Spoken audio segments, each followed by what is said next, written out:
warahmatullahi wabarakatuh. Selamat siang Bapak Ibu semua. Pada kesempatan kali ini kita akan mempelajari materi berkaitan dengan teknik dan prosedur penulisan karya ilmiah. Yang mana dalam capaian pembelajaran pertemuan kali ini Bapak Ibu semua diharapkan dapat menguasai teknik retorika klasik untuk menghasilkan karya tulis ilmiah yang berkualitas.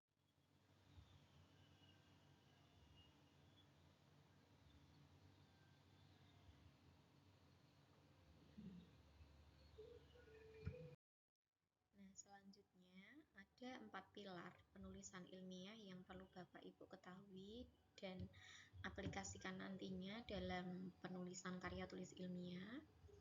Jadi teknik retorika klasik ini telah terbukti relevan dan efektif dalam penyusunan karya tulis ilmiah modern. Keempat tahapan ini membentuk proses yang sistematis dan konseptual hingga penulisan akhir dalam penulisan karya tulis ilmiah. Nah, yang pertama ini ada imajinasi yang berarti membayangkan dan memetakan masalah penelitian. Dalam hal ini masalah yang berkaitan dengan proses pembelajaran yang ada di kelas Bapak Ibu semua, seperti tugas yang sudah saya berikan minggu lalu. Nah, silakan nanti dari masalah tersebut akan kita kembangkan menjadi sebuah ide-ide ataupun gagasan yang nantinya akan Bapak Ibu sajikan dalam sebuah karya tulis ilmiah. Lalu komponen yang kedua yaitu invensi yang berarti mengumpulkan bahan dan mengembangkan ide dari masalah yang sudah Bapak Ibu temukan sebelumnya. Lalu yang ketiga ini ada disposisi yang berarti menyusun struktur tulisan yang logis, sistematis, seperti itu. Lalu komponen yang terakhir adalah menuangkan gagasan dengan bahasa yang mudah dipahami. Untuk selanjutnya akan kita kaji bersama-sama masing-masing dari tiap komponen tadi. Yang pertama yaitu imajinasi. Nah, ini merupakan fondasi awal dalam sebuah penelitian. Jadi dalam tahap ini kemampuan membayangkan masalah dan memetakan ide secara kreatif. Dalam konteks karya tulis ilmiah, imajinasi ini bukan berarti menciptakan fiksi, ya Bapak Ibu, tapi kemampuan melihat fenomena atau masalah dari perspektif yang inovatif. Elemen kunci dalam komponen ini yaitu yang pertama, melihat fenomena dari sudut pandang baru dan tentunya harus ter-up to date dan relevan. Kemudian yang kedua, mengidentifikasi gap riset yang belum terjawab, dan yang ketiga menyusun kemungkinan solusi alternatif. Nah, biasanya kalau saya memberikan arahan kepada mahasiswa seperti itu ya, dalam menyajikan solusi ini tentunya harus ada beberapa opsi yang akan kita pilih. Jadi tidak hanya terbatas satu saja. Nah, nanti dari beberapa pilihan tersebut kita kaji bersama-sama kira-kira solusi mana nih yang sesuai dengan masalah yang Bapak Ibu sajikan dan tentunya relevan seperti itu.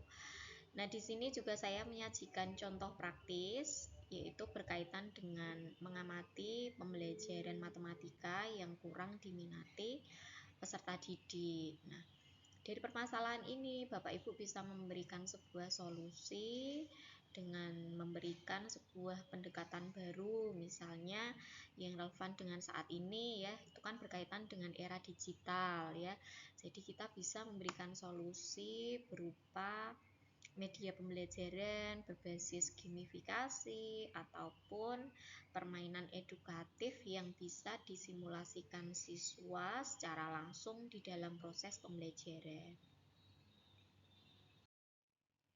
Selanjutnya yaitu penjelasan terkait dengan invensi yang berarti tahap pengumpulan bahan dan ide.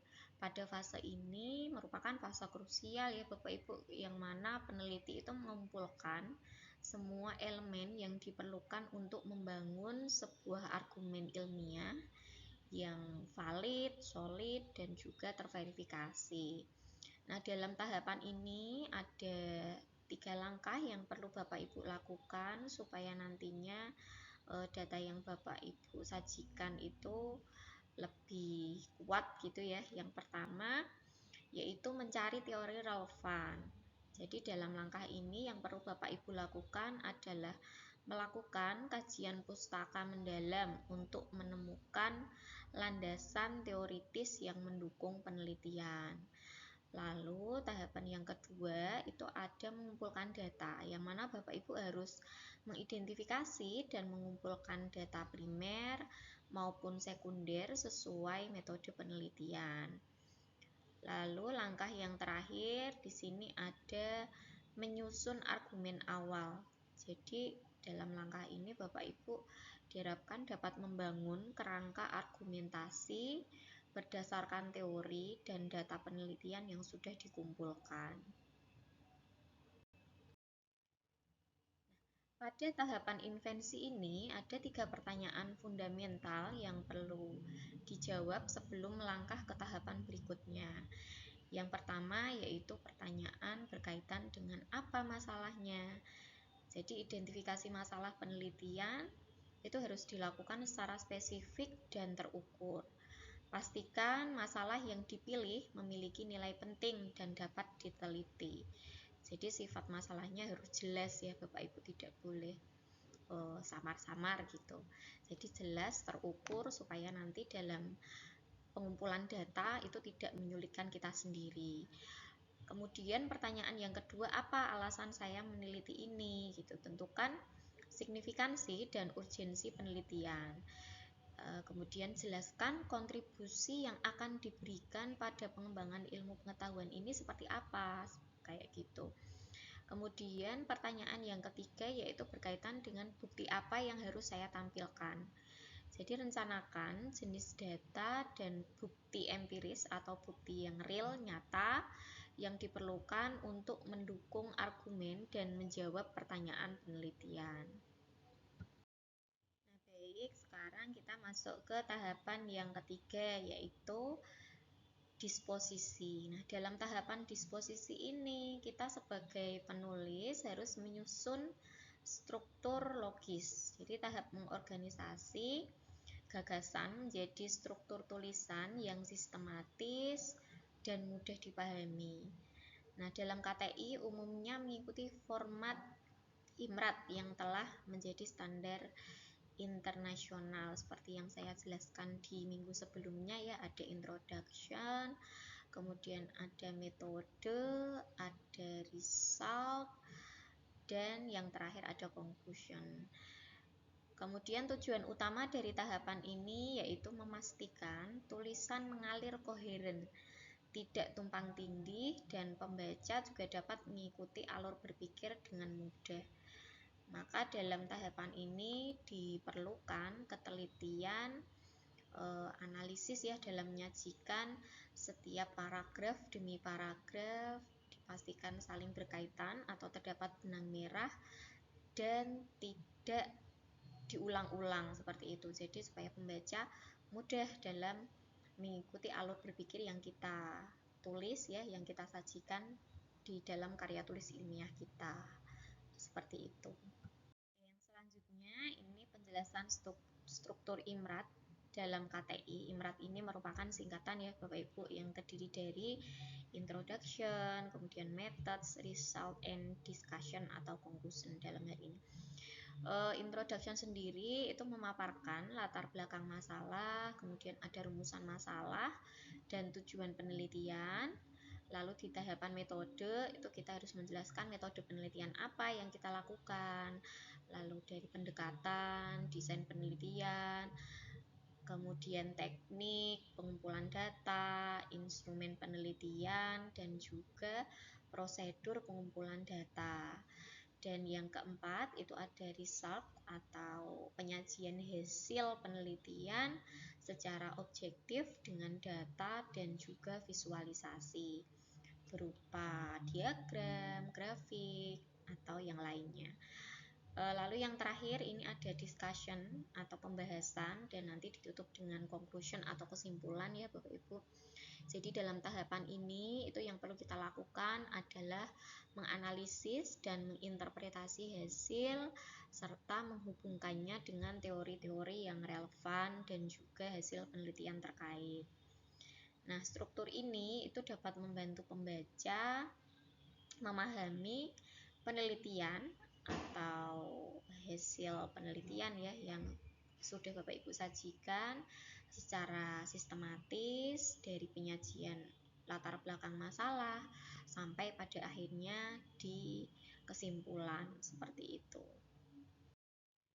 Baik, kita masuk di tahapan yang terakhir yaitu elokusi yang berarti seni menuangkan gagasan dengan bahasa yang tepat. Nah, dalam tahap final ini di mana gagasan yang telah tersusun diwujudkan dalam bentuk tulisan yang berkualitas.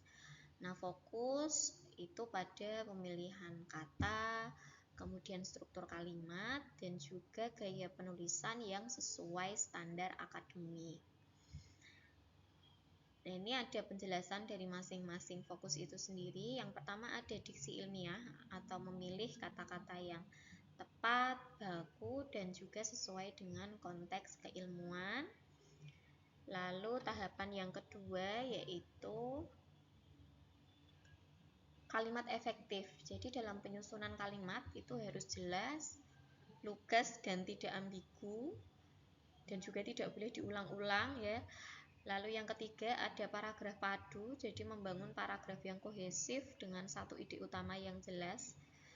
Dipastikan setiap paragraf yang Bapak Ibu sajikan itu saling berkaitan supaya alur berpikirnya itu berkesinambungan seperti itu. Dan yang selanjutnya ada gaya formal konsisten, mempertahankan ton akademis di seluruh tulisan. Ini ada prinsip elokusi dalam penulisan ilmiah. Yang pertama ada kejelasan, jadi tulisan harus mudah dipahami tanpa mengurangi kedalaman akademis. Hindari kalimat berbelit-belit atau jargon yang tidak perlu. Lalu prinsip yang kedua itu ada kerapian. Struktur kalimat dan paragraf harus tertata rapi dengan transisi yang halus. Lalu gunakan penanda wacana yang tepat. Dan prinsip yang terakhir atau prinsip yang ketiga itu ada keilmiahan, yang mana bahasa yang digunakan harus bersifat objektif, formal, dan mengikuti kaidah penulisan akademik yang berlaku dalam disiplin ilmu masing-masing. Nah, jadi pada intinya kesimpulan dari prinsip elokusi ini Bapak Ibu diharapkan dapat menulis karya ilmiah dengan jelas, rapi, ilmiah seperti itu ya. Jadi supaya nantinya dapat memudahkan pembaca dalam memahami tulisan kita seperti itu. Nah, baik, ini kita sampai di slide terakhir ya. Jadi kesimpulannya keempat tahapan yang perlu kita lakukan dalam penulisan karya tulis ilmiah. Tadi ada imajinasi yang berarti visualisasi masalah, lalu ada invensi atau pengumpulan bahan, disposisi atau penyusunan struktur, dan yang terakhir elokusi atau penulisan final. Nah, dengan menguasai keempat teknik ini, Bapak Ibu diharapkan dapat menghasilkan karya tulis ilmiah yang sesuai dengan standar akademik ya, dan juga dapat lebih ini ya, membangun komunikatif dan juga berdampak untuk perkembangan ilmu pengetahuan seperti itu. Terima kasih.